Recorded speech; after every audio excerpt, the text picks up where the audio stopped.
got three things to say. God bless our troops. God bless America. And gentlemen, start your engine!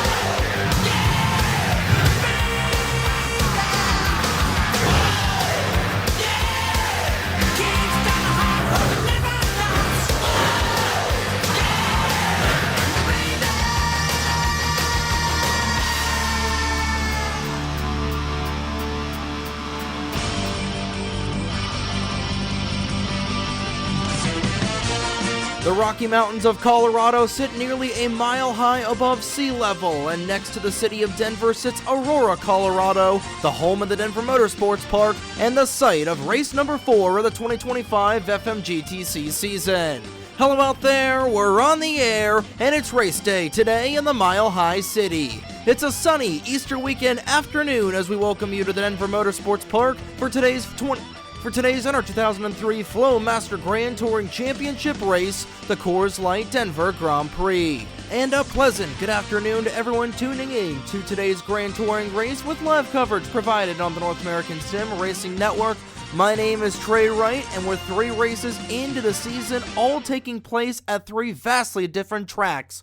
But we return to the Roval layout here in Denver for the first time since Daytona in January. 18 turns and 47 laps await the 42 drivers on the grid today in what is sure to be another fantastic show this weekend. Last month, Owen Miles and Daniel Bouchard took home the wins in their respective classes at the Papyrus Motorsports Park. And 3 races into the season, we'll take a quick look at the point standings, starting, as always, with GT Le Mans. Mike Vincent Jr., with 3 straight top 10 finishes and 2 wins so far on the season, holds a massive 70-point lead over Bradley Ream going into Denver this afternoon. Mike Vincent Jr. definitely proving why he is the favorite to win the championship already. Only 3 races into this season, but a lot can change in the next couple of weeks, and a lot can change here today with a poor finish, but Vincent Jr. starts in the 11th spot, trying to make quick work of the rest of this field. Skylar Taylor, Zachary Fitzwater, and Michelle Gavineau round out the top 5 in points for GT Le Mans. Gavineau already a full race's worth of points behind that 78 car, showing how consistent and dominant Vincent Jr. has been in these first 3 races. Girasato, Owen Miles, Caleb Rose, Sebastian Palmer, and Riley Sampson round out the top 10 for GT Le Mans. Then in GT Daytona, it is a much different story, with Logan Alexander only having a 19-point lead over 2-time winner in 2025, Daniel Bouchard. In that number 71 car, Alexander has been more consistent than Bouchard, although Bouchard does have 2 wins. That number 8 Coke Zero Ford Mustang is coming up after that number 71 factory Dodge Viper. Aaron Abel, Esteban Lasser, and Brooke Paquette round out the top 5. Dylan Matthews, Nathan Buchanan, Connor Monaco, Alex Lozano, and Juan Rodriguez, the top 10 for GT Daytona in the points. Rodriguez only 95 points behind Logan Alexander, and the gap between Alexander and Dylan Matthews for 1st and 6th. The same as the gap between Vincent Jr. for 1st and Bradley Ream for 2nd in GT Le Mans.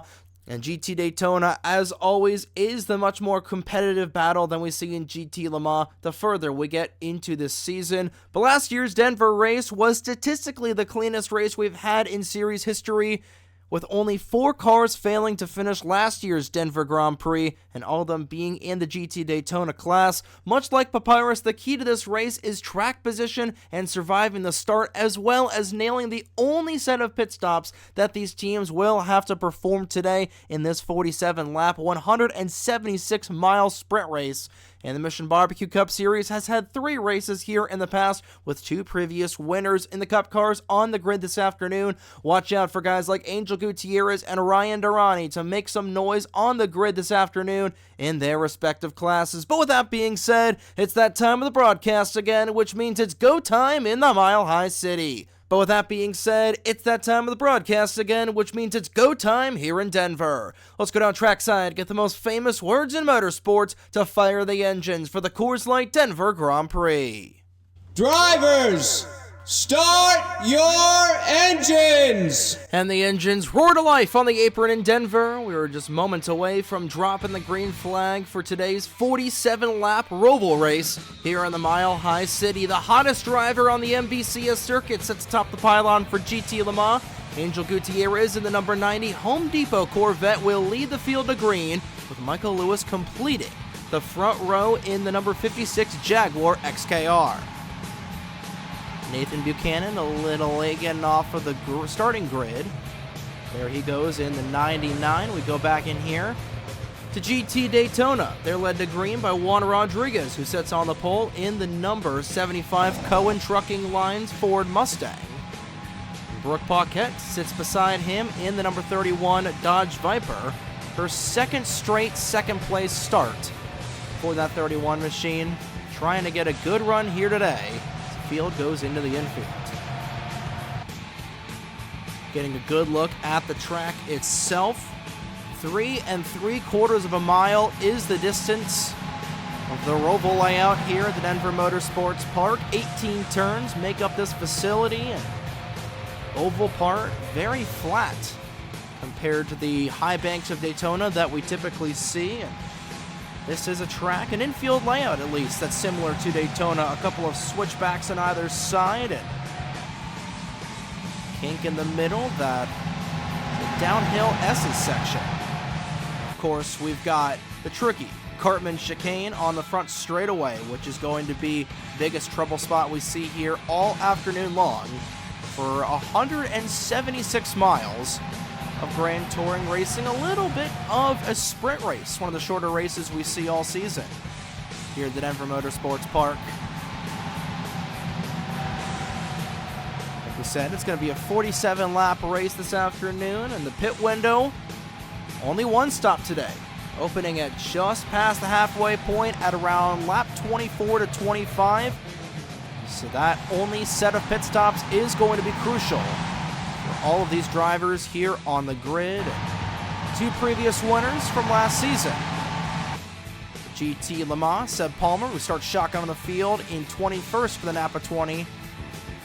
Got to make a lot of ground. He wants to go in for back-to-back wins. And Blake Beauville, last year's winner for GT Daytona, number 11 car, starting in 11th, the ABC Supply Co. Dodge Viper. So as the field rolls through turns 14 and 15, traditionally known as turns 3 and 4, pace car about to make the left-hander into the pit area as the field enters the Cartman chicane.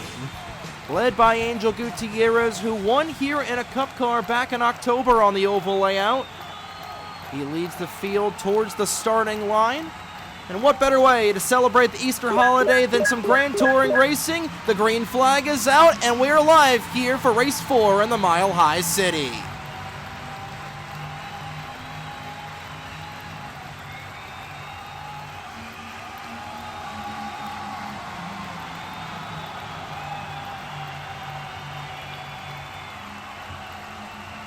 Four wide going into the opening set of corners. I don't know how this is going to shape out. They file it back down to 3 wide, and somehow the entire field gets through turn number 3. Well, how do you do for a start like that? Is there still 3 wide jockeying for position on the start in GT Le Mans, and it is everyone for themselves in GT Daytona as somebody goes off course. That's Mike Vincent Jr. putting the left side tires up in the grass as they're 3 wide going down into the S's. Everybody jockeying for position early. Here's Logan Williams trying to fend his way through in that 6 car. Juan Rodriguez holds serve for GT Daytona. Back up front for GT Le Mans, it's Angel Gutierrez will hold the race lead going into turns 11, 12, and 13 for the first time today under speed. And we've had some trouble on the back. Alex Lozano, Ryan Durrani, and Daniel Bouchard caught up in an incident in the back for GT Daytona. And Ryan Durrani, once again, not a good start for the 16 car.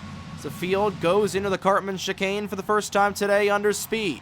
Single file throughout the entire GT Le Mans field for GT Daytona. A couple of cars going through. One of them was your leader in Juan Rodriguez. He had some front end damage in the 75.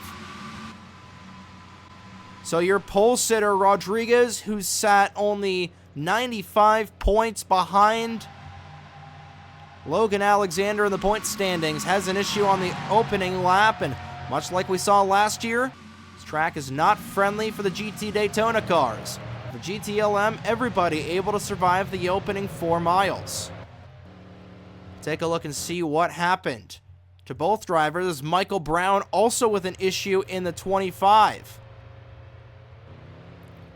Connor Monaco joining the 75. A couple of Mustangs down onto the service area, and a lot of rear end damage for Daniel Bouchard. Does not look like he's going to get his 3rd win of the season this afternoon. Tough break for the Ottawa, Ontario native. You see the tire tracks here on the proverbial back straightaway. Looks like that's where we had the incident. Right now, early on, single file throughout this field as we look to complete lap number 2 with Angel Gutierrez out front looking for his 3rd win. 2nd win of the 2025 season. He's not won in a Grand Touring car yet. In fact, this is the first time we're really seeing that number 90 orange and white Corvette at the front of this field. Towards the bottom of the barrel in points. Same thing for Justin Williams, who finds himself in 2nd currently. Gutierrez having a good run. Won the pole here this afternoon, and like we said, won here on the oval layout back in October, although that was fuel mileage. Gutierrez, right place, right time, and he is the hottest driver on the Mission Barbecue Cup Series circuit right now, is the points leader coming into this off week. Been up front these last couple of races in the Cup Series, and continuing that momentum here into the Grand Touring Championship as he won the pole and led the first 2 laps of today's contest. Justin Williams is hungry. It has not been a good start out of the gate for Williams. Same thing can be said for Eric Monaco. It's Williams having issues in all 3 races so far. He currently sits 254 points behind Mike Vincent Jr., 19th in the point standings with only 61 points, one of only 4 drivers to have only double-digit points coming into this race here today. Williams trying to catch up to Angel Gutierrez in that number 90. Gutierrez currently 16th in the point standings. Would love to get a good win here today. And Mike Vincent Jr. did not get a good start in that 78. Currently sits deep in this GT Le Mans field in 18th as Seb Palmer knocking on the back door of that red, white, and blue Corvette. Bruno Giacomo, however, has taken the race lead in GT Daytona. That number 1 Bardal Dodge Viper rather. With the race lead over Kasumi Takashi, inherited it after the kerfuffle up front with the 75 of Juan Rodriguez. And Giacomo started this race in 5th. Had a top 10 streak in the Mission Barbecue Cup Series, snapped last weekend after a poor finish at the Nazareth Speedway. Trying to rebound to the off weekend. The win here today. Trying to add his name to the long and illustrious list of winners here on the North American Sim Racing Network. Same thing for Kasumi Takashi, Tatiana Nagora, and Brooke Paquette. Top 4 in GT Daytona have never won here on the North American Sim Racing Network. 3 of those drivers are exclusive to the Flowmaster Grand Touring Championship, but Takashi looks to have a little bit of front end damage on that 46 machine. See right there, the front end just a little bit buckled, so have to see how that plays into the rest of this race. Again, this, unlike Papyrus, where we saw aerodynamics meant literally everything because your foot was in the gas about 50% of the time, this race is not really based on aerodynamics all that much. It's a lot like Daytona. Well, actually, Daytona, at least, Daytona pretty much is based on aerodynamics, but that's because you're running flat out there. Here, at a flat track, we got to really get out of the gas, especially in the corners, and especially on that chicane between the front straightaway and turn 4. Aerodynamics is not the end-all be-all. We're seeing it with Takashi. Although she's got a little bit of damage, you can see it clearly there in that 46, how the front end, just a little crumpled, and the hood has got just the slightest amount of damage on that Bud Light number 46 Mustang. She's still holding serve in that car, albeit losing a second there on Diacomo. So Diacomo in car number 1 in position number 1. Trying to hold that line and run his race here as GT Daytona leader. Checking in on everybody else as all 42 cars remain on the racetrack so far. We could see some lap traffic in about 5 or so laps. Daniel Bouchard and Alex Lozano, 41st and 42nd respectively on the pylon. They are 20th and 21st for GT Daytona so far. And a lot of drivers right off of the start running into issues. I don't think Ryan Durrani was caught up in that opening lap chaos. Not to the degree where he had to go down the pit road, I should say, but he definitely was held up in that 16 car. Won this race for the Mission Barbecue Cup Series all the way back in 2022. Hasn't had a whole lot of success so far this season in either series. It's been fast in the Grand Touring races, but has not been able to finish a race yet. Has DNF'd in all 3 contests so far this season, and he is currently the only GT Daytona driver to have double-digit points. Currently sits 21st and last in the GT Daytona point standings, and the way that today's going, looks like it's going to remain the same a little bit here for the Las Vegas native. Single file throughout this entire field so far as we're 5 laps into the Coors Light Denver Grand Prix. Angel Gutierrez leads the way in car number 90. Justin Williams and Eric Monaco round out your podium. Zachary Fitzwater and Michael Lewis conclude your top 5.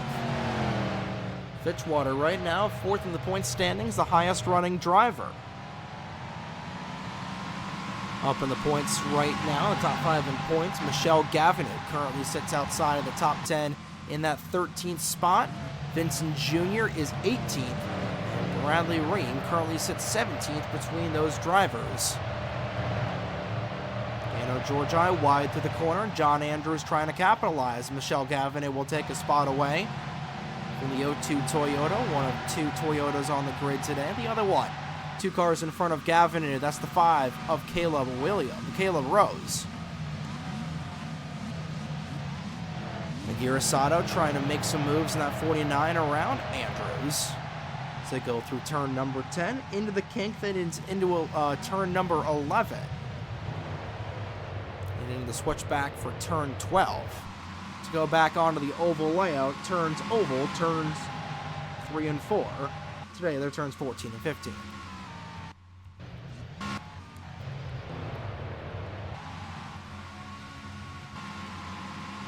Giacomo still with the lead in GT Daytona. I will admit, like we saw last year, is the similar stuff to the is a similar kind of vibe that we're seeing this year. Is that this race is, even though it's on a roval, it's very calm, and that's how this racetrack is built. Like we said at the top of the show, this is a Formula One base track,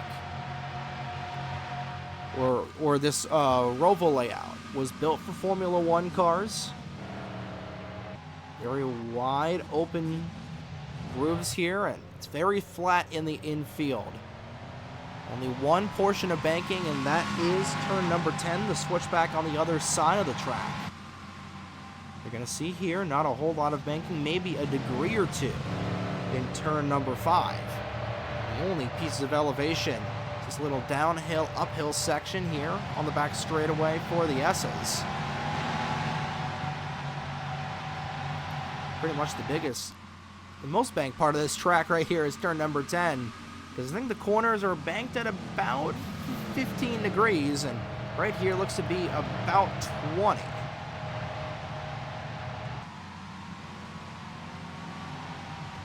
So right now, just trying to roll through is Gutierrez, and now battle for second heating up as Eric Monaco starting to put the back bumper to the back end of this unsponsored 86. Two rookies running up towards the front end of this field as Angel Gutierrez has led all 7 laps so far in tonight's contest. Today's contest, rather. Logan Williams starting to fall back a little bit there in that 6 car. Bryce Egan not faring well either. The heavy hitters, Sands, Fitzwater, really marred the tail end of this field. Skylar Taylor, who's currently 3rd in the points standings, right now sitting in 9th.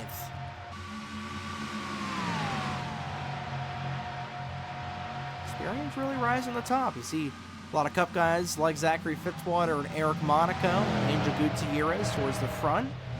Justin Williams got a really good qualifying flying lap, and he's been having the time of his life so far, but he's trying to hold off Zachary Fitzwater. Riley Sampson overcooked the corner. And Reggie Fogelman looking to take that spot away from the 36. So that's the battle for 6th place on back. Owen Miles looking to back up his win last weekend, or last month, at the Papyrus Motorsports Park with another top 10 finish in that 59 car. He'll go through the motions as Skylar Taylor tries to fend off Nathan Stapleton, who's been running in the top 10 for the first time this season. Caleb Rose looking for a good run in car number 5 as well.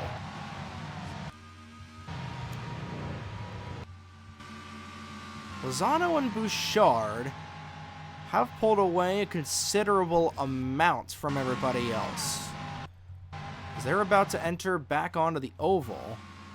We're back into the roval. They're in turns 1 and 2, and through oval turns 3 and 4, Angel Gutierrez goes. I don't believe that Gutierrez is going to catch up these stricken Daytona cars before this opening set of pit stops. But again, a lot can happen here. This is a very long racetrack, not as long as Papyrus, but with how technical it is and how slow it can be.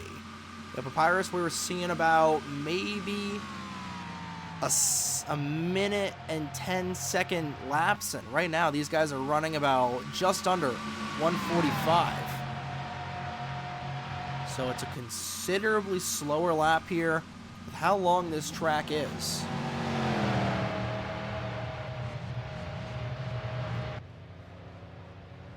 You look at Papyrus last month as Williams trying to set a charge on the 90 car. We looked at Papyrus last month. About, a minute and 10 seconds were the fastest laps for both Mikey Vincent Jr. and Ryan Durrani. So these guys running considerably slower than their than they were last month at a track where, again, you're pretty much running flat out at Papyrus. We typically see a lot of these long tracks. Again, we call it a sprint race because of the mileage. We ran 73 laps last month, nearly half or twice the distance here we've got here today. Again, day's only about 176 miles. It doesn't sound like a lot, but here on the road course and a long road course like this, it's a lot on these drivers. It's 18 turns. It's a lot of technicality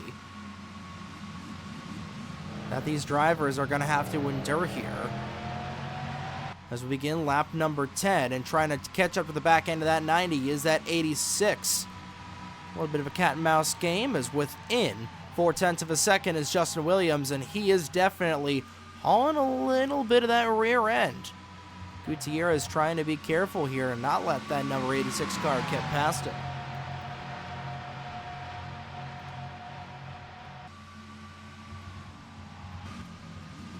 Williams, oh, he looked for the dive there going into 3.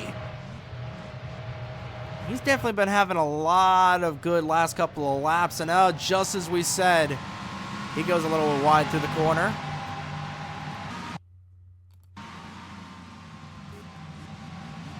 Trying to mount up another charge on that 90.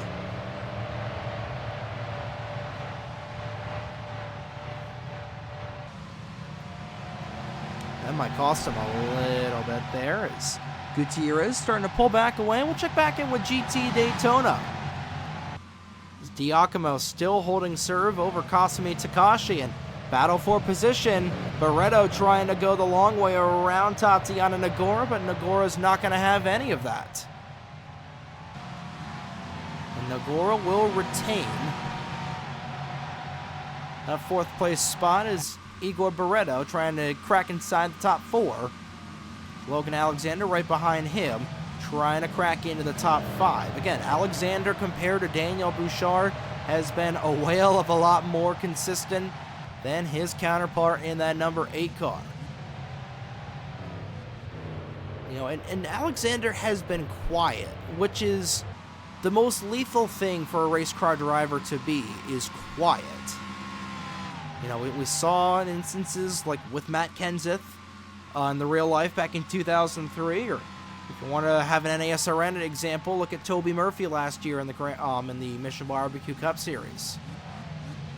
You know, went winless last year as a rookie, still does not have a win at the Cup level, but he's got a championship under his belt after being consistent, having consistent top 5 and top 10 runs, and we're seeing it a lot here right now with Logan Alexander. Of course, it is still very early on in the season. A year ago, we were saying the same things about Reggie Fogelman, and he won the opening race of the year.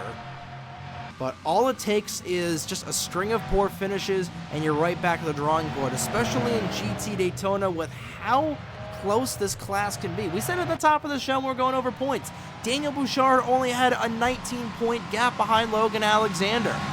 You know, if Alexander has a poor race here today, Aaron Abel running just inside the top 10 for GT Daytona.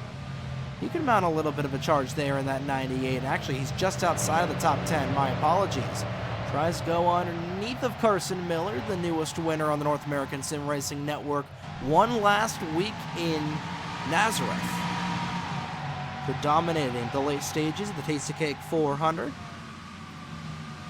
Trying to do a good job running up to the front of this field and trying to set his sights on Alexander Rowe, who looks like he got some damage on that lap 1 incident.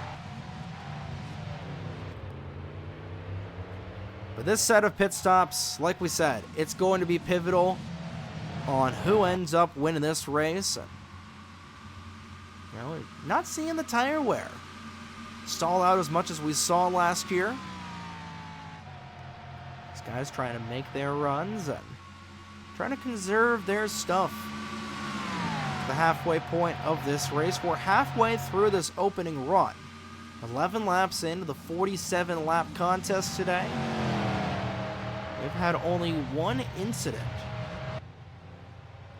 at this point in the race on lap number 1. And cars involved, you just saw going past right underneath our ticker of Bouchard and Lozano. Everybody remains on track for both classes.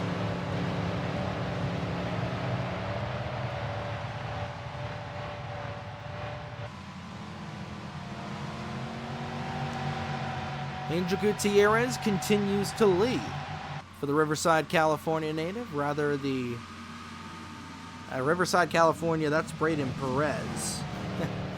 I know he's from Cali. We know that. Bakersfield, California. Kevin Harvick fan there for Angel Gutierrez. We knew he was from Cali. So he'll go a little bit wide through the corner. Trying to follow him there was the 86. And thought we were going to have a little pass for position there, but again, not a whole lot that these guys can do once these tires begin to wear out. Again, once they put on fresh BF Goodrich's here in about 12 laps, these guys are going to be trying to pass each other like their teachers passing grade A students. But still, a lot of racing to go, and A lot can happen in these next couple of moments, but Ryan Durrani is caught back up to the rest of this field for GT Daytona. Fastest lap of the race currently belongs to Zachary Fitzwater for GTLM. And Bruno Diacomo has the fastest lap so far for GT Daytona, 146.82 and a 144 for Zachary Fitzwater. We'll go back up here to Zachary Fitzwater. We're currently running in fourth, trying to move underneath the 2-car for position. I think Monaco's going to get it back there, and he will. Let's see what the fall off is right now. Last time by about a second lap fall off so far. As Fitzwater is going to go out of the groove, nearly got hooked there by the 56 of Lewis. That would not have been good for Fitzwater, who is just trying to get a win here in 2025. It has not been a good start to the season for the Aussie, especially at the Cup level. You go back to last weekend where he and, funny enough, Owen Miles, of all people, got knotted up in an accident with 2 laps to go in the Tasty Cake 400. They were running second and third. Fitzwater actually came down the pit lane because he couldn't make it on fuel. Ended up taking himself out of the race and finishing in the 24th spot in that Krispy Kreme number 99. And he's looking for a little bit of redemption here today, biding his time so far in that Bass Pro Shops number 62. But the Corvette's dominating in the first couple of positions. You do got an XKR up here, and Justin Williams is taking advantage of that track position. He started this race in 5th and moved his way up to 2nd. Angel Gutierrez was able to survive the start in that 90. Like we said, he's from Bakersfield, California, but might have to buy a little bit of a summer house or a ski lodging house rather, here in Denver if he's able to hold on to the rest of this race. Still too early in the race to tell, but we are approaching the midway point.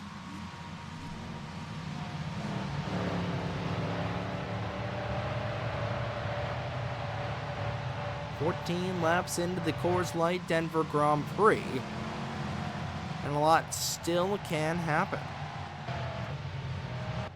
We got a change for second as Brooke Paquette up to the front here, up to the penultimate front.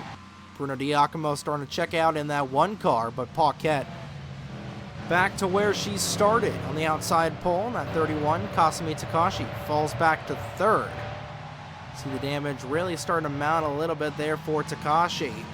Tatiana Nagora still fights with Igor Barreto, who is just trying to make that outside lane work, but it's not going to remain the outside lane on the switchback, and Barreto's going to lose a position to Logan Alexander going into turn number 10. We'll have to see if Alexander is able to clear Barreto before he goes into 11, and he will. And Barreto, instead of gaining 1 spot, will lose 1. He'll fall back as he tries to put crossover move onto the 71 of Alexander going back onto the oval.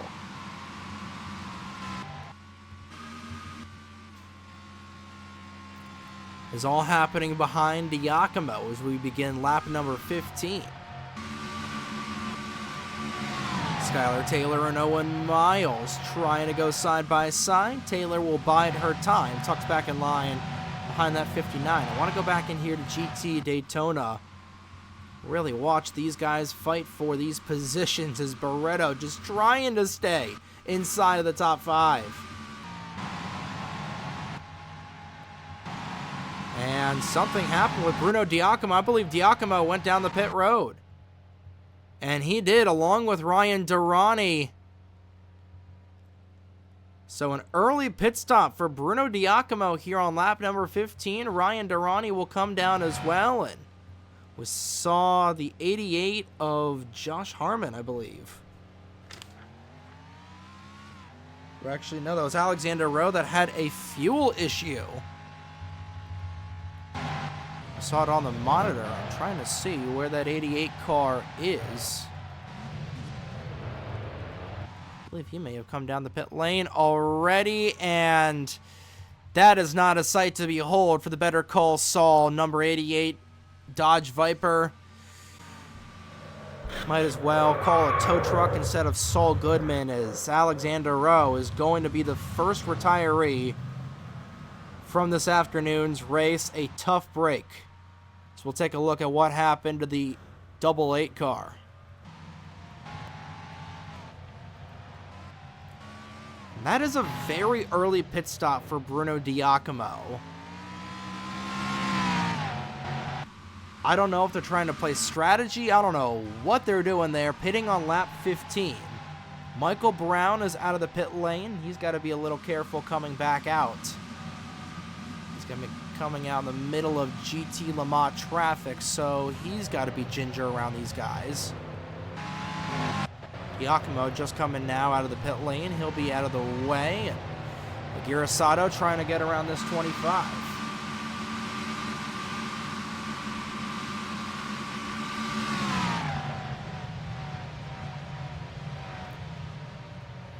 Brown biding his time, currently sits 1 lap down. And looking back in here, I don't know if there was some sort of issue on the 1 car. We don't see anything on the monitor. The only thing we saw was with the 88 of Alexander Rowe, who has gone to the garage area. So once again, the first retiree today is a GT Daytona car, as Matt Lagasse currently holding up the rest of this field. It's a bold strategy.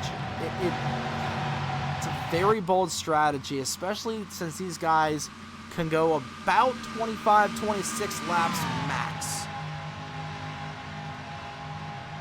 Trying to see if Diacomo's maybe having a similar strategy to what we saw Brennan Wilmington do back in 2021. I don't know, because you know, Diacomo's going to have to come down probably at lap number 40. And he's going to have lost so much track position that I don't think in even 7 laps, I don't think 7 laps are going to be, you know, long enough for him to cut his way through the field on fresh rubber. It is certainly a strategy, and it could be viable. You know, we're already seeing the lap times tick by for Diacomo. Last time by, we'll see what it is this time by. His best is a 146.82. We'll see to what he clocks on his outlap.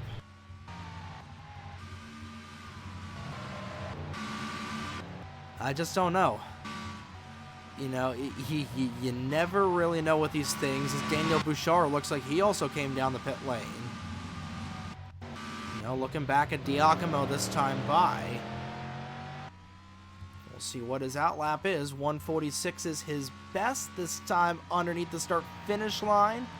147, so he's a second off the pace. And he's actually still on pace with everybody. So I don't know if he had a tire going down or a loose wheel or whatever the case was. But it's not really paying dividends for Bruno Diacomo, and Brooke Paquette's got the dominant track position so far. The development driver of Bradley Ream out front, trying to get her first ever win here in the FMGTC. 17 laps into the Coors Light Denver Grand Prix. Nobody from GT Le Mans has come down the pit lane just yet. The storylines really only existing so far in GT Daytona. Those are going to start to quell here, as got 3 ladies up front.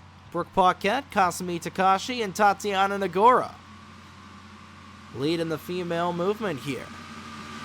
On a sunny day, just a couple of days shy of Easter. Outside of the Mile High City in Aurora, Colorado. Glad you could join us here for today's coverage of the Flowmaster Grand Touring Championship. And the fun is just getting started this season for the FMGTC. And Roberto Crown Jr. around in turn 3. Michael Brown goes hard into him. Daniel Bouchard threads the needle, and an incident in turn 3 will put Roberto Crown Jr. in the garage area. Tough break for the driver of that double 3 car. Take a look and see what happened. It was a tire failure for the 33 car is what it looks like.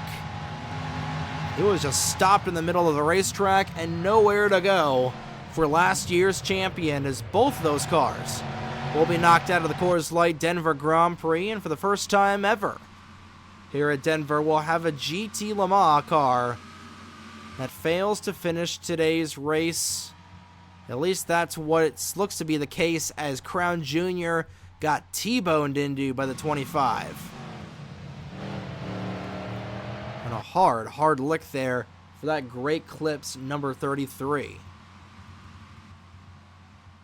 See the front end damage from Michael Brown. We'll finally get our first storyline in GT Le Mans. That came out of absolutely nowhere, and we just caught the tail end of that. With Bruno Diacomo's interesting strategy, that'll put Logan Alexander up one position. That'll give him 5 more points so far in today's contest. See the tire tracks in turn 3. We're about 6 laps away from our only set of pit stops here this afternoon on the Coors Light Denver Grand Prix. Angel Gutierrez has led them all here in GT Le Mans. Justin Williams trying to find a way around that number 90, but since we're right before the set of pit stops, we're approaching the midway point in today's contest, so I reckon it's time for a Twisted Tea race break. So what do you say we go downstairs and go through the field, presented by Fram. Angel Gutierrez shows the way in GT Le Mans. Justin Williams is second. Eric Monaco is third. Zachary Fitzwater and Michael Lewis round out the top 5. 6th is Riley Sampson. 7th is Reggie Fogelman. 8th is Owen Miles. 9th, Skylar Taylor. Top 10 caboosed by Nathan Stapleton. 11th is Caleb Rose. 12th is Dano Georgi. 13th, John Andrews. 14th, Akira Sato. 15th is Bradley Ream. 16th year points leader Mike Vincent Jr., 17th last year's winner here, Sebastian Palmer, 18th Logan Williams, 19th Bryce Egan. And trying to see who is 20th. Someone just came off the pit lane, that's Alex Lozano. Not sure who is 20th for GT Le Mans. Another 21st is Roberto Crown Jr., but we'll go into here for GT Daytona, where first is Brooke Paquette, second is Kasumi Takashi, third is Tatiana Nagora, fourth Logan Alexander, fifth is Igor Barreto, sixth is Esteban Lasser, sixth is Dylan Matthews. We'll make sure we got that right. Sixth is Lasser, seventh is Dylan Matthews, eighth is Blake Boville, 9th, Carson Miller. Top 10 caboosed by Colin Bear. 11th is Aaron Abel. 12th is Nathan Buchanan. 13th, Matt Lagasse. 14th is Bruno Diacomo. 15th, Juan Rodriguez. 16th, Connor Monaco. And 17th is Ryan Durrani. And that'll do it for your full field rundown presented by Fram. And it was Michelle Gavineau, an ignition issue for the 12 cars. We're 3 wide going through turn number 10. Michael Lewis will see it's go time in the 56. He's starting to get aggressive in that number 56 car. As they're still 3 wide, they'll file it back down to single file. So Gavineau will actually be the first car out of this race for GT Le Mans. Tough break for her as she was running up inside of the top 15. Trying to get a good run for the female, who is 5th in the point standings coming into today. That is likely not going to last long.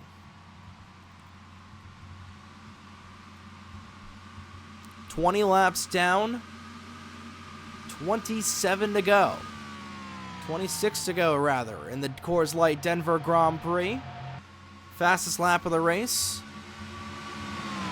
still belongs to Zachary Fitzwater and Bruno Diacomo,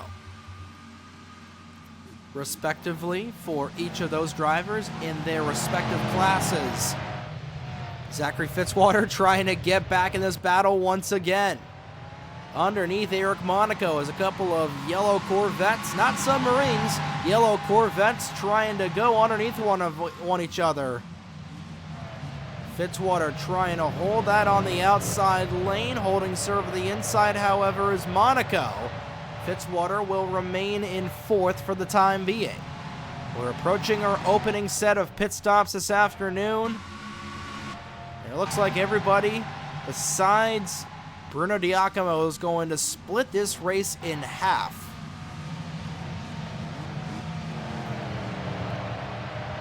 Everybody just trying to find the same strategy of pitting right past the halfway point.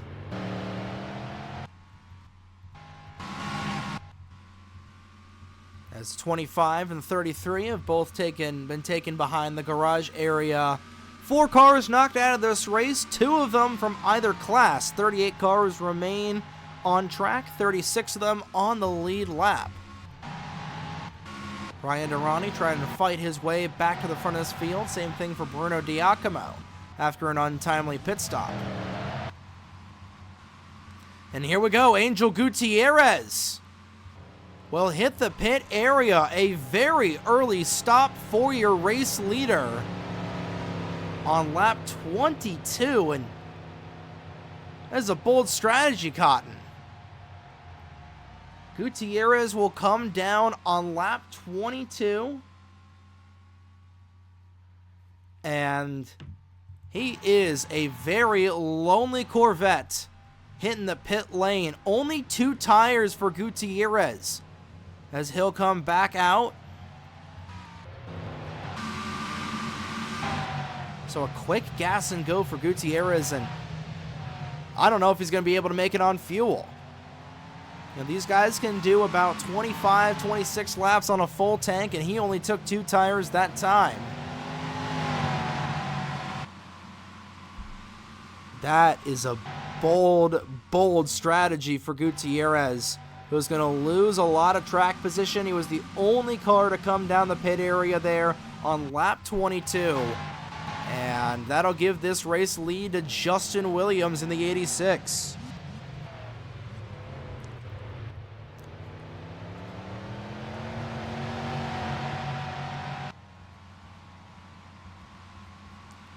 So Williams will lead for the first time in his FMGTC career. A lot of clean air out front for that Jaguar XKR, and see if anybody else will come down the pit lane. We saw a lot of 2-tire action here last season. So I think everybody's probably going to take 2 tires as Lewis got really loose going to the corner. And here we go. John Andrews and Bradley Ream will come into the service area, along with Logan Williams here on lap number 23. We'll see if they also elect to take 2 tires. It'll be a 4-tire stop for Bradley Ream. It'll be a 4-tire stop for all of these drivers as well on lap number 23. Ream is out and away. 14:36 seconds stop for John Andrews. He'll have the tag viewer. Fastest pit stop of the race so far for GT Le Mans. And Gutierrez, is he going to be able to get around them? And he will. I really don't agree with Gutierrez only taking 2 tires and only a half tank of gas, or only a single can of gas there. And back on the pit lane for GT Daytona, Matt Lagasse, Igor Barreto, Logan Alexander, and Colin Bear. So all these drivers will take 4 tires. Fastest lap will go to the 9 of Bear so far. Rather, that's the fastest pit stop. 3 wide. Here comes Bradley Ream off the service area with fresh BF Goodriches. It's another thing that these guys got to be wary of, is coming out of the pit lane.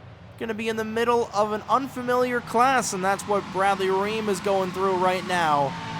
He's got fresh tires in the middle of the slower class, and he's going to pick these guys off one at a time, starting with Blake Beauville in that number 11. But back to the front of the field, and here we go. Lap number 23 is feeding time for this grid. Starts with Justin Williams. He'll hit the pits. Looks like Riley Sampson is going to get a lap led there, so that'll be 5 bonus points for the 36 car. Let's see who's going to take 2 tires and who's going to take 4. 4 tires stop for the 86, it looks like, and it will be. So Gutierrez. I really don't get that strategy from Gutierrez. Only taking 2 tires. Out and away is Riley Sampson. So I imagine the GT Daytona field will come down, and they will. Brooke Paquette will lead this field down in the service area. These guys got to be careful coming on. Angel Gutierrez is back out front in the 90, but the million-dollar question, does he have enough fuel and can he survive? As Justin Williams coming out with a full head of steam in that 86. Bradley Ream will rejoin the GTLM field as we'll cycle things out, going back in here for GT Daytona.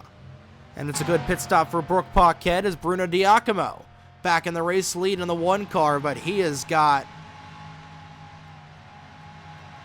to make another pit stop. But I think he's probably going to go for the most laps led bonus, which would be fine because he had the track position. I'm starting to think that he had some sort of issue that didn't show up on our monitors in that 1 car. Because that was a very untimely and uncharacteristically weird pit stop that he took. You know, he came down on lap 15. So he's 10 laps into the run already. He did take 4 tires. So he got that full tank of fuel, but it's not going to be able to make. He's not going to be able to make it to the end. He does have a sizable gap over the 71. So I'm trying to see. Logan Alexander have to come down again? I think Alexander may have had to come down the pit lane again. And Angel Gutierrez is back down. So the strategy goes out the window anyway. As I think Gutierrez also had an issue in the 90. That is such a tough break for Gutierrez, as he's just going to take 2 tires again. Why are you taking 2 tires? You can't make it to the end. He's trying to get back out there.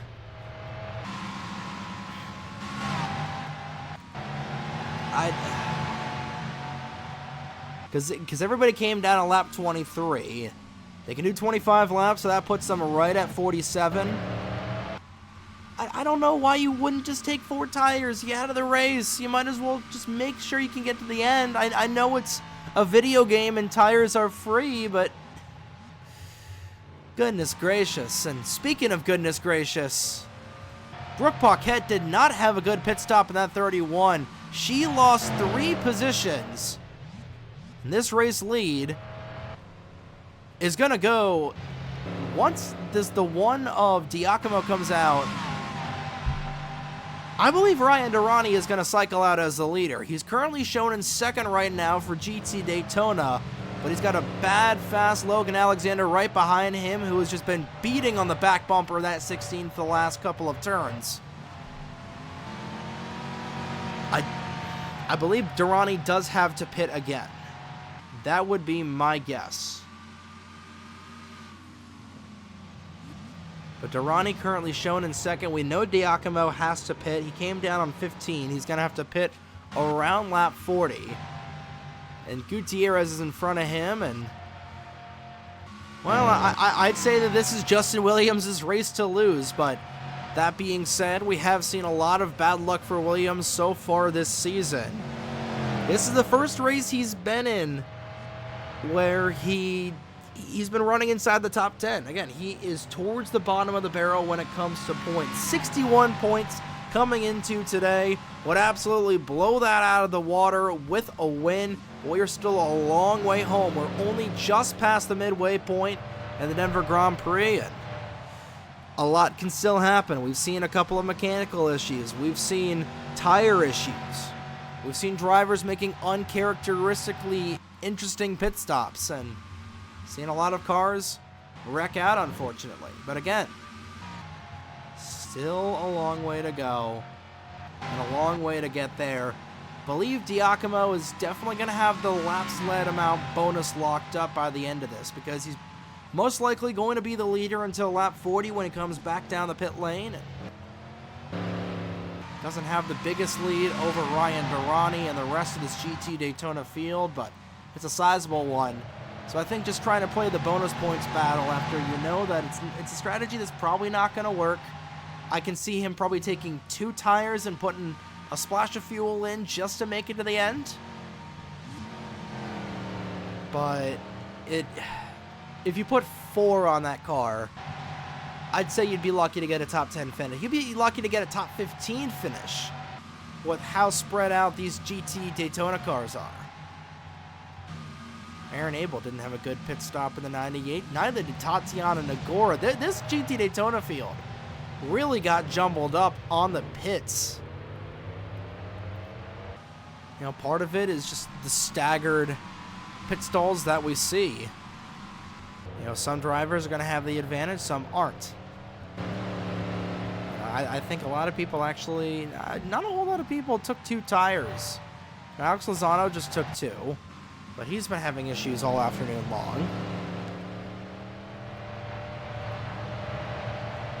And Zachary Fitzwater for GT Le Mans has finally gotten around Eric Monaco, and he'll go to 2nd.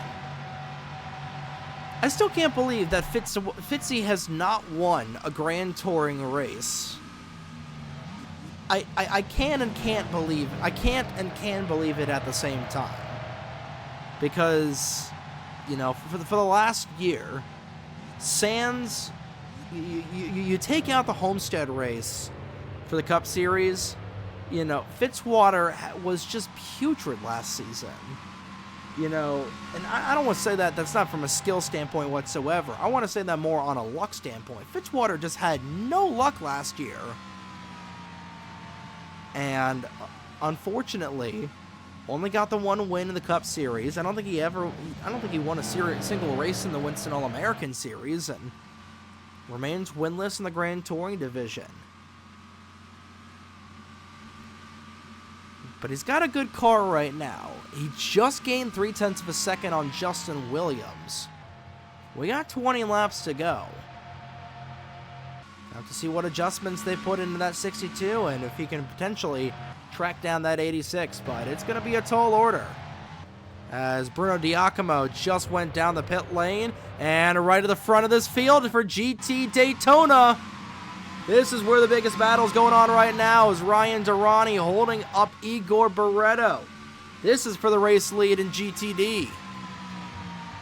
We'll see if Durrani will come down the pit lane this time by. Now that he's got a couple of laps led, and he will. That'll give the race lead to Igor Barreto in the 14. But all of these guys stacked up right behind him. And this is basically just a train right now in GT Daytona.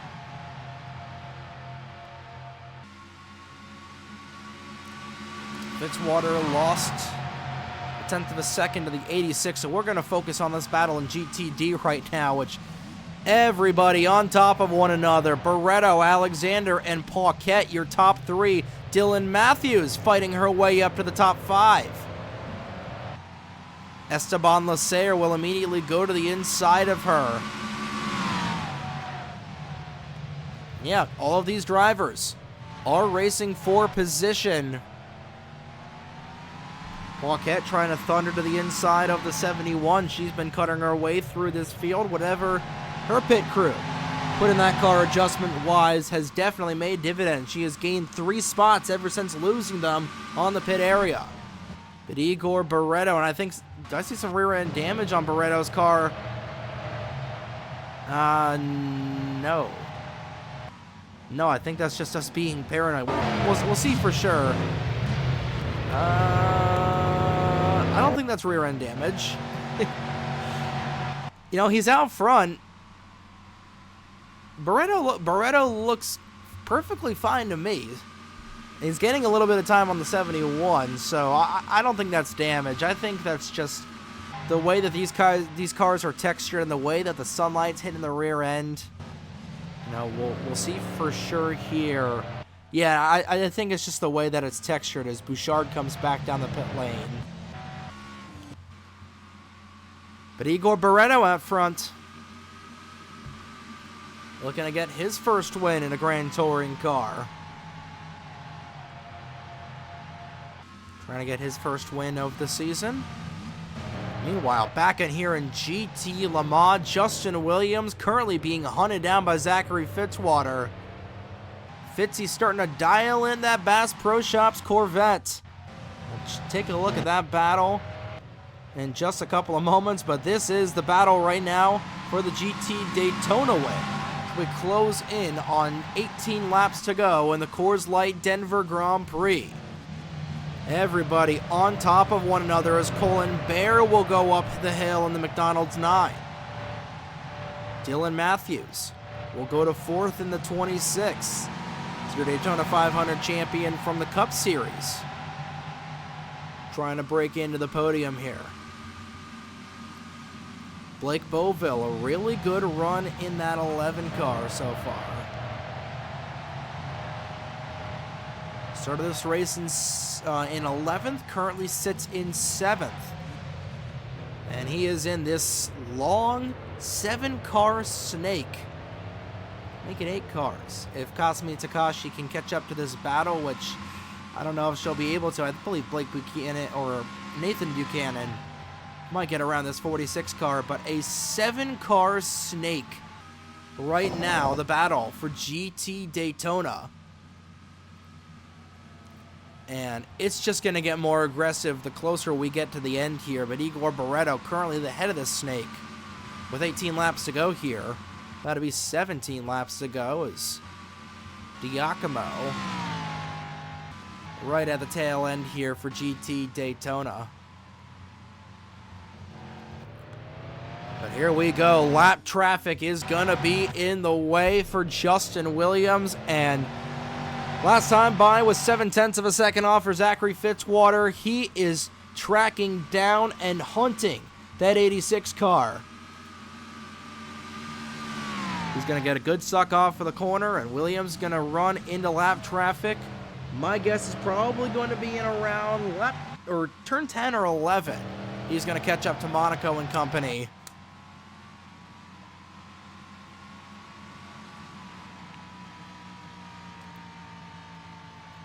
The gap stagnant? No. Another 1/10 of a second dropped in favor for Fitzwater. Right now, both of the battles up in here for both classes getting zesty. As Igor Barreto looks to fight off the 71 of Alexander. Alexander trying to peek his way to the low side as Fitzwater. You saw it on your screen a little through the fence there. 4 car lengths off of the 86 is there. Imminently going to catch lap traffic in just a couple of moments.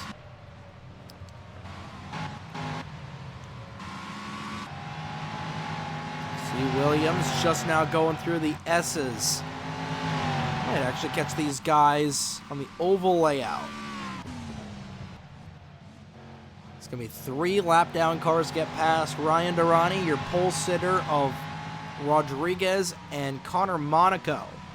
The 3 cars, the first in line on the chopping block here. In the late stages of the Denver Grand Prix. Where does Williams go and where does he catch these guys? He might catch Monaco and going into turn 3. He's going to catch Monaco in either turn 3 or probably at the start-finish line would be my guess. And here we go for the race lead. Igor Barreto went wide through the corner. And Alexander will take the top spot in GT Daytona. Barreto could not hold on. And the points leader looking for his first win ever at the Grand Touring level.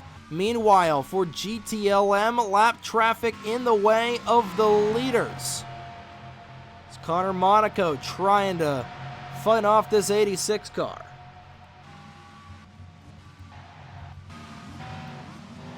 That time by a little bit better for Justin Williams as he tries to hold off the all-time winningest driver in the NR 2003.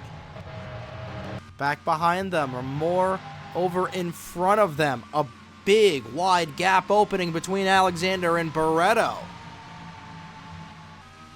Call that about 10. Call it off the corner here. A little wide goes Barretto. We'll call it about a 7. We'll call it about a 9-10 car length lead for Logan Alexander as he flashes underneath of the start-finish line. But here we go. It is the witching hour for Justin Williams. He's going to catch up to Connor Monaco right in the Cartman chicane, and this is where things are going to get interessante, as they say down south. Monaco, the first one in the sights. Right on the back bumper of Monaco is that 86. He's actually going to wait. He's going to hold up a little bit and wait until they're through the chicane to try to catch up and pass these lap down cars. A good move from Williams, not playing too aggressive. Monaco will abide the faster GTLM car, but he's nearly took a lot of the air off the deck lid of Williams. Williams will get around Monaco with ease. Next target is the 75.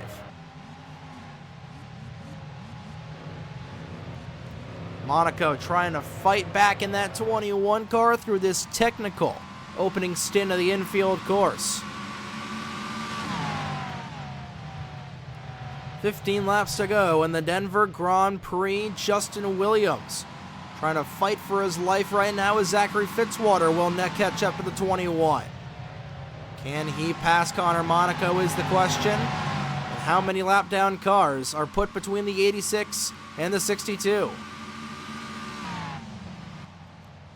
Let's see what Juan Rodriguez does. He's going to hold his line down low. Trying to get around him is Williams. Quickly flash back up here to the front. Still Logan Alexander, so we'll go back in here. And does Williams try to get around the 75 going into the chicane, or does he do it through 14 and 15? Fitzwater is still marred behind the 21 of Monaco. And here we go, Williams to the low side. They're going to be side by side going through the chicane. Williams got to be very careful and methodical going through there. And he'll get around Rodriguez right as Fitzwater gets around Monaco. Connor will now hold up Eric Monaco as the two New York natives. We'll go nose to tail. Eric goes underneath of his younger brother. And Zachary Fitzwater now marred in deep lap traffic as Justin Williams will catch up to Ryan Durrani. And that will likely be it for lap traffic. Bruno Diacomo might be the last car to be put a lap down. Definitely, the 86 is not going to catch up to the 22 of Tatiana Nagora after all of this is said and done.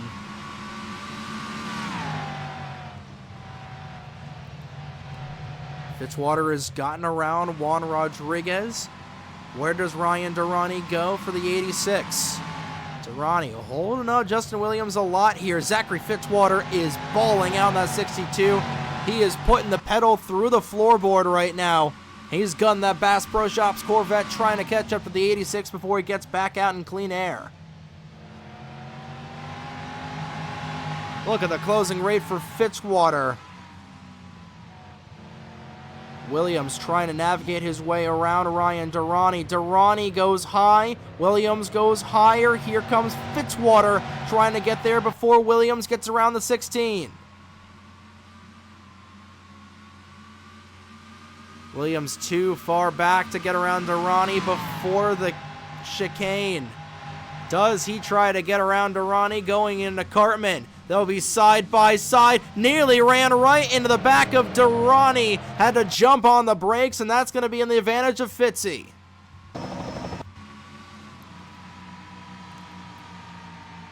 Now Williams will move to the low side. Fitzwater did not like to see that. And if Fitzwater is going to be held up by Ryan Durrani going into the infield, that might be it. I think he definitely is. Durrani out front of Zachary Fitzwater. Fitzy trying to get aggressive. Trying to move to the inside of Ryan Durrani. Durrani goes way off track. Fitzwater going the long way around. Durrani not holding up. He's fighting for position. Oh, Fitzwater goes really wide around the carousel. And that'll put Durrani as a buffer between him and the 86.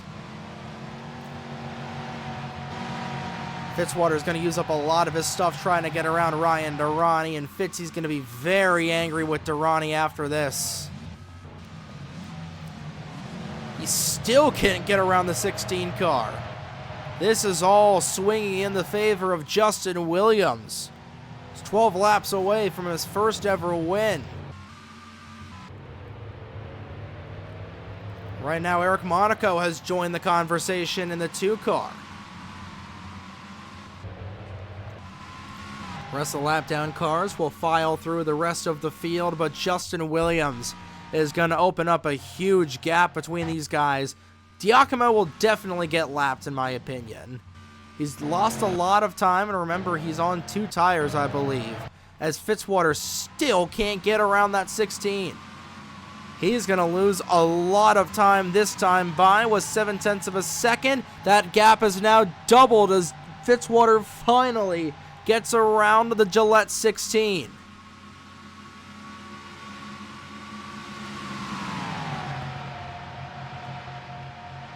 And Eric Monaco will get around Ryan Durrani with ease, much to the chagrin of Zachary Fitzwater. Durrani will fall back into the clutches of John Andrews, who nearly runs up right on the back end. We'll flip back in here for GT Daytona, where it is still Logan Alexander. The top cat on the grid right now in that 71.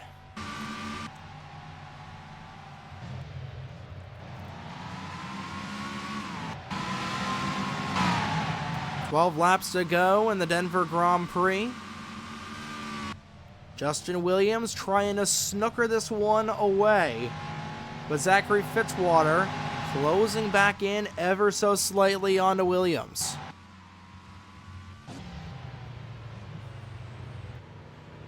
I believe the gap is it's definitely going to be within a second this time by.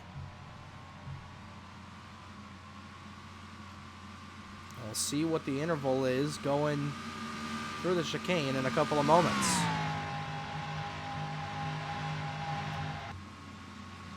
Fitzwater lost a lot of time on the exit there through turn 12. See what the numbers say. Numbers don't lie. At the stripe, Fitzwater is just barely within a second. So he's definitely got a faster race car, but did he burn up too much of his rubber trying to get around Ryan Durrani is the question. And will Bruno Diacomo hold up Justin Williams? How much will he hold him up is the question. And when will he hold him up? And if anybody else has an issue here in GT Daytona, you know, a guy like Alex Lozano or the 90 pits again, could see some more lap down traffic come into play here. Fitzwater is hoping that he doesn't have lap traffic. You see the closing distance between Fitzwater and Justin Williams, and you know Fitzwater is driving the wheels off of that Corvette right now. But is he doing it literally is the question. We know that Fitzwater has got a stronger car, and my goodness, what a turn 10 that was from Fitzy. Rolled through the apex perfectly and gained about 0.2 of a second that last time by, and he's going to be right on the back end of this 86.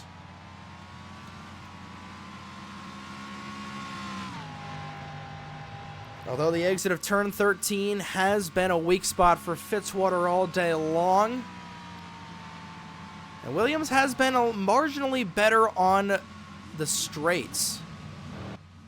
It's definitely going to be a closer gap between these two cats right now, and can't count out a guy like Eric Monaco and John Andrews. Even Reggie Fogelman is up in this battle in the 0-6. It's still anybody's race. 0.3 of a second knocked off there for Fitzwater. He continues to gain time with 10 laps to go in Denver. And the 71. Logan Alexander could not make it to the end. He comes down the pit lane with 10 laps to go. That'll give the race lead back to Igor Barreto, and that's a heartbreaker for the points leader in GT Daytona.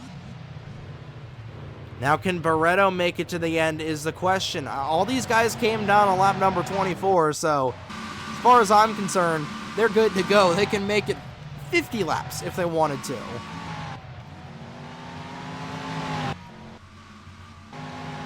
And that's a tough pill to swallow for the 71, and like we said, one of these guys comes down the pit lane in GT Daytona. That's going to be another car on the pylon that Justin Williams is going to need to get around, and he is definitely going to catch up to at least Bruno Giacomo. He could very well have to get around Logan Alexander as well. That plays into the favor of Fitzwater really effectively. And if one more car from GT Daytona pits, it's going to make it very, very hard for Justin Williams as he tries to navigate through lap traffic. I think it was just a splash and go stop for the 71. So he didn't take tires, so he's going to be slower. 9 to go at the line. And that last time by, 137. The gap between the 71 and the 86. And these guys are running 144. So about 7 seconds. The gap between the 71 and the 86. And the gap has stagnated between Justin Williams and Zachary Fitzwater. But here's Eric Monaco to make it a 3-horse race for the end in GT Le Mans. Dylan Matthews up to 3rd for GT Daytona, but this is all behind Igor Barreto. As Barreto rolls through the corner, but can he make it to the end? We saw Logan Alexander come down the pit lane. Apparently that team did not put a whole lot of gas into the tank, and we'll have to see if the same fate befalls Igor Barreto. And if that does, that's going to make this battle for second place just as interesting. Especially, just this battle in general. You know, when we first started, we saw this battle be about 7 cars long. It has grown to an incredible 12-car battle for this top spot. Again, these guys, they're now spread out as they go through the front straightaway. But it's anybody's race. And it's still anybody's race in here as Dano Georgi blows a motor in the O2. That is a very precarious spot on the track to be stopped. And he'll get a tow back to the pit area. That is a tough break for Georgi, who was running in the 8th spot at the time. He'll go to the garage area with an engine issue in the Budweiser 02. Tough break for that 02 car. 8 laps to go for Justin Williams. The gap between the lap down cars. Now 5 seconds between the 71 and the 86. So it's not a question of if he's going to catch up to Giacomo and Alexander, but the question is when and where. I think we can pinpoint the when. They caught up 2 seconds that last time by. They're 5 seconds back. I think they're going to catch up to them in about maybe, we'll be safe and call it 3 laps is what I'm giving for the 86 to catch up to these guys back in here. I think everybody else is safe.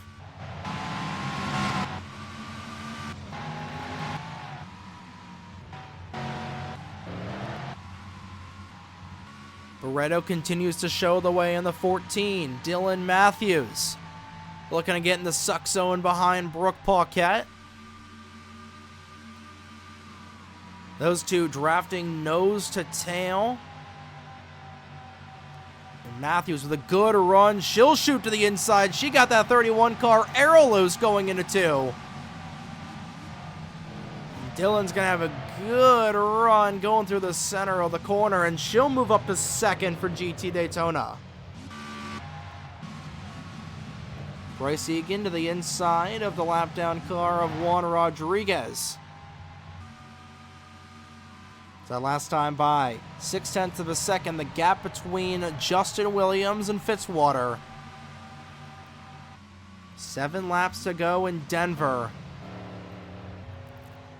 It's a clutch issue for Dano Georgi, and another 2 seconds eaten up by that 86 car. Fitzwater right on the rear end, 2 car lengths off the back end of that Jaguar.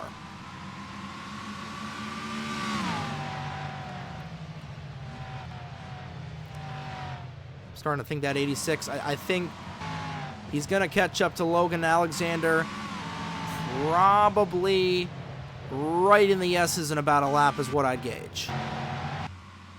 In the S's or the chicane, one of the two would be my guesstimation of where the lap traffic is caught up to, as Igor Beretta will begin lap number 41. 40 laps down, 7 to go for GT Daytona, closing in on 6 to go for GT Le Mans. Can Justin Williams hold on in the 86? Can Zachary Fitzwater do something about it in that 62? Can Eric Monaco, who started this race in 3rd, potentially snooker a win here late? We're going to find out in the next couple of moments, as Logan Alexander has got a couple of hungry and faster GTLM cars right behind him. And it is certainly the witching hour in the Mile High City with 6 to go.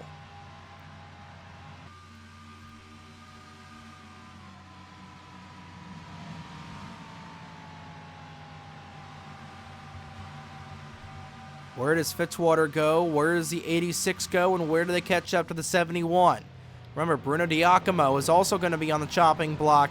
They'll probably catch up to him maybe 2 laps after they catch up to the 71.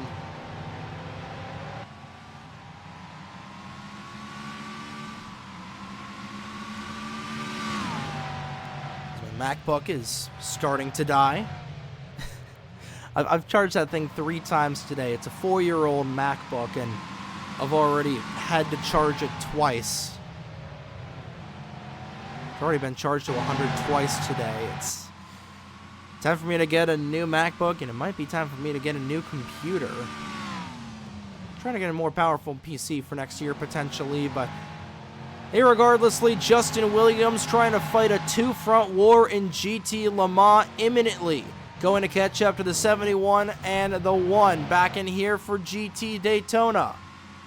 Dylan Matthews trying to fend off Brooke Paquette. This is all happening behind the 14 of Igor Barretto. Would have 2 first-time winners here this afternoon.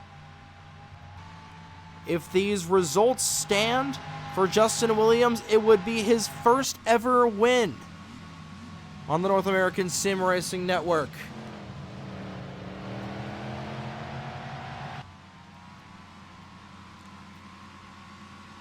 Become the 78th different winner on the NASRN if Williams is able to get the job done. With 5 laps to go, the gap between him and the best driver in NR 2003 is 3/4 of a second.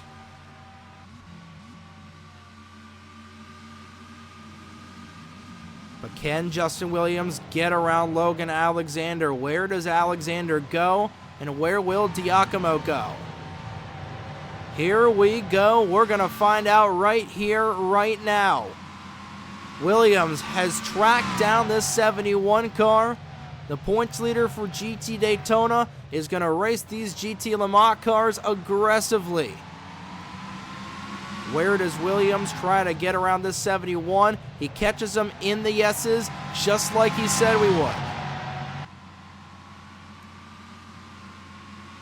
Williams trying to find a way around. This is a very narrow part of the track. Fitzwater trying to take a stab at getting around. Williams still being held up by the 71. Does he elect to use the chrome horn here? Fitzwater within 2 car lengths now as Williams trying to get around that 71 car. He's going to dart to the inside, going through 3 and 4. Does he go to the low side? Yes, he will. He'll get around Logan Alexander before they go into Cartman. Does Alexander fight back? It will just a little bit. And where does Zachary Fitzwater go? Fitzwater is going to be held up once again by Logan Alexander. 4 to go at the stripe.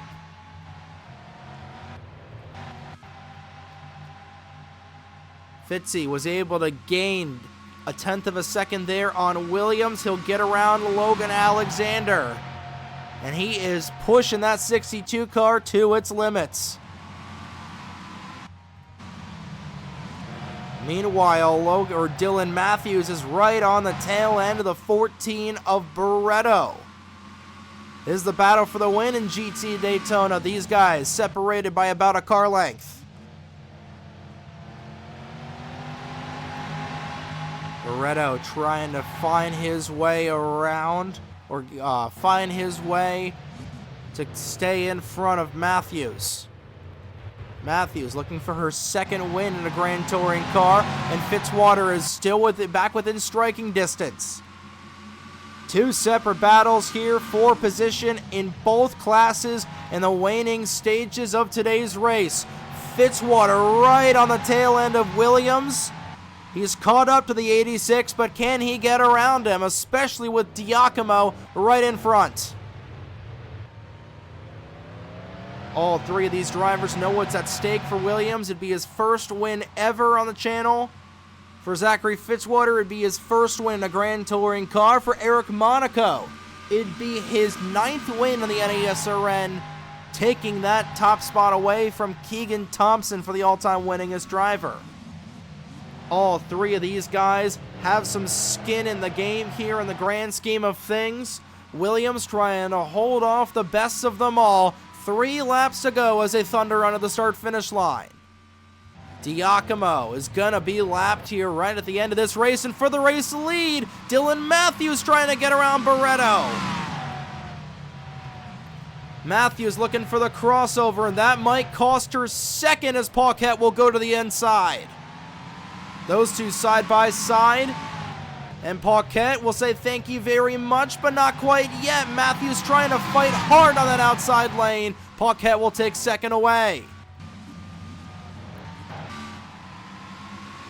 Back for GT Daytona, rather GT Le Mans. Fitzwater now starting to fight a 2-front war. Monaco was trying to get a spot right behind or trying to get around Fitzwater. Found a little bit of a gap. Fitzwater shuts the door. That's going to cost him some time and some grip. Both of these classes with excellent battles for the win. It's calmed down a little bit in GT Daytona. Matthews had her shot, played it a little too early. They'll take the 3 to go mark.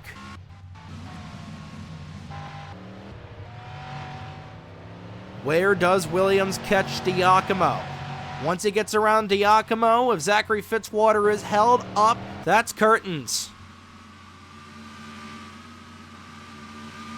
Fitzwater 6 lengths behind the 86 of Justin Williams. It'll be sticks high this time by. Williams will go into Cartman for the 3rd to final time today under speed. And John Andrews is down the pit lane. We got a couple of cars. Actually, I think Andrews was the only one to come down the pit area. So Andrews could not make it on fuel. We had another wrinkle into this race as Matthews tries to fight for that second spot back from Paquette. is all happening behind Igor Barreto as Paquette trying to draw into that 14 car. Andrews could not make it to the end. We'll see if Angel Gutierrez pits at the end here. But half a second that last time by between Fitzwater and the 86.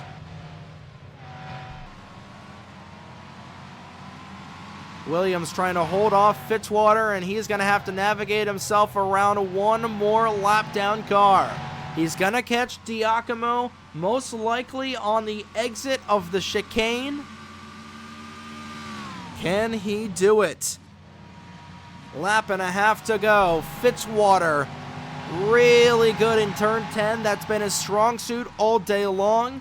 The strong part of this track for that 86 has been the exits onto the oval. Turn 13. There it is right there. You showcase how good Justin Williams is got. Justin Williams is in that corner. And he opens it up to a big lead over Zachary Fitzwater. Diacomo was able to gain some time in front of Logan, or in front of Justin Williams. It's the bell lap at Denver, final lap here in the Rocky Mountains. One lap to go, white flag, whatever you want to call it. Justin Williams is gonna take it. Still a long way to go for GT Daytona, and something happened with Barreto. He couldn't make it to the end. Barreto has to come down the pit lane. So drama in the back as Barreto will come back on. Meanwhile, Justin Williams getting around Diacomo with ease.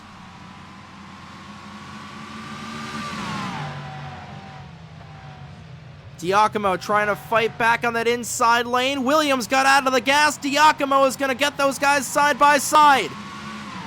Diacomo trying to get around Williams, and he will. Williams being very, very conservative. Here comes Fitzwater. This is Fitzy's best stretch of the track right here. He's going to need to make his move if he wants to win this race. Fitzy right on the back end of Justin Williams. Williams trying to get around this one car. But this is Justin Williams' best part of the track. Fitzwater trying to go down low. Williams held up by Diacomo. Here comes Fitzwater. Through he goes. Williams really good through 13. Fitzwater's gonna be there. It's gonna come down to the Cartman chicane.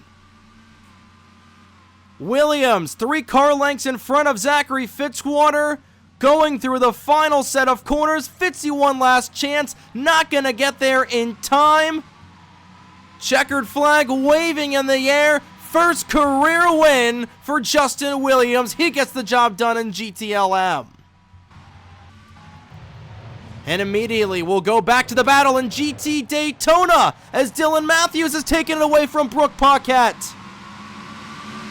They get their final lap, and these two ladies are going to duke it out. Paquette looking for the crossover going through turn 5.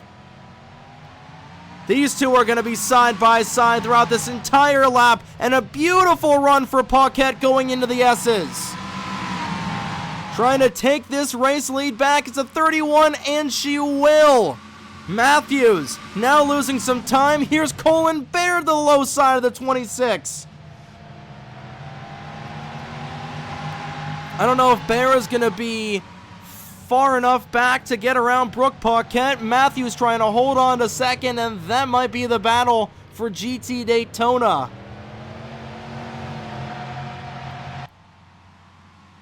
Justin Williams will get his first career win on the channel.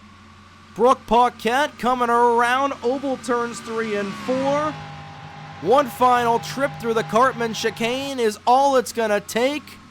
Dylan Matthews, couple of car lengths back in the 26, one final stab, not going to be in time. The ladies will finish 1-2, but it'll be Brooke Paquette, started on the outside pole. She gets the job done for her first win here at Denver.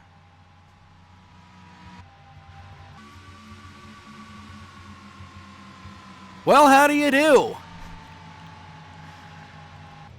Goodness gracious, that is why Grand Touring racing is some of the finest racing that we have got.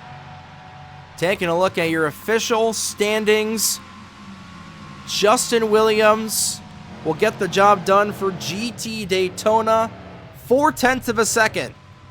The gap between Williams and Fitzwater, Fitzioso close, but the struggles that Mike Vincent Jr.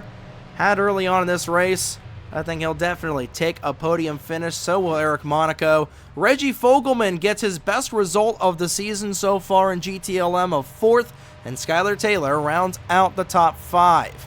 Taking a look down here for GT Daytona, Brooke Paquette gets the job done over Dylan Matthews. Won this race by about half a second over the 26. Colin Bear, where did that 9 car come from? He started this race in 12th, gets up to 3rd for GT Daytona. Getting the final podium spot.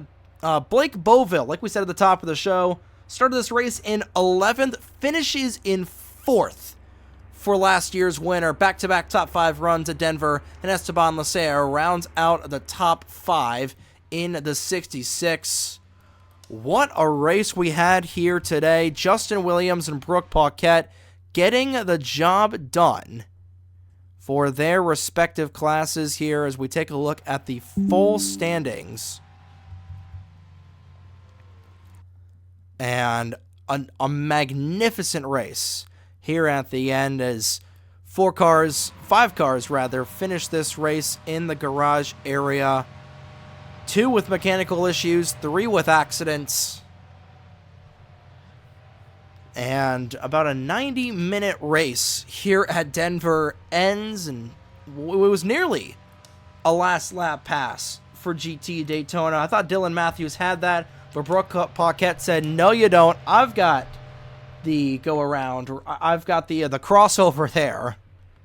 But Justin Williams holding off the best man to ever do it in our 2003 in Zachary Fitzwater. But that'll do it here from the Denver Motorsports Park. Congratulations once again to Justin Williams and Brooke Paquette for getting their first ever wins at the Grand Touring level and their first ever wins on the North American Sim Racing Network as well. As they are your winners for the Coors Light Denver Grand Prix. And the next time we'll see you will be Monday, May 5th, in just a couple of weeks here on the NASRN for the running of the Telcel Cinco de Mayo Grand Prix. Coverage from down south of Mexico City at the Autodromo Hermanos Rodriguez, airing at 2 p.m. Eastern, exclusively here on the NASRN. But that'll wrap up today's coverage. Thank you all so much for tuning in to today's intercast of the Flowmaster Grand Touring Championship. Here are your point standings after race number 4 of the 2025 FMGTC season. Good morning, good afternoon, and good night, ladies and gentlemen. From Aurora, Colorado, on behalf of the North American Sim Racing Network, my name is Trey Wright. Have a great evening, folks. We'll see you next month in Mexico City.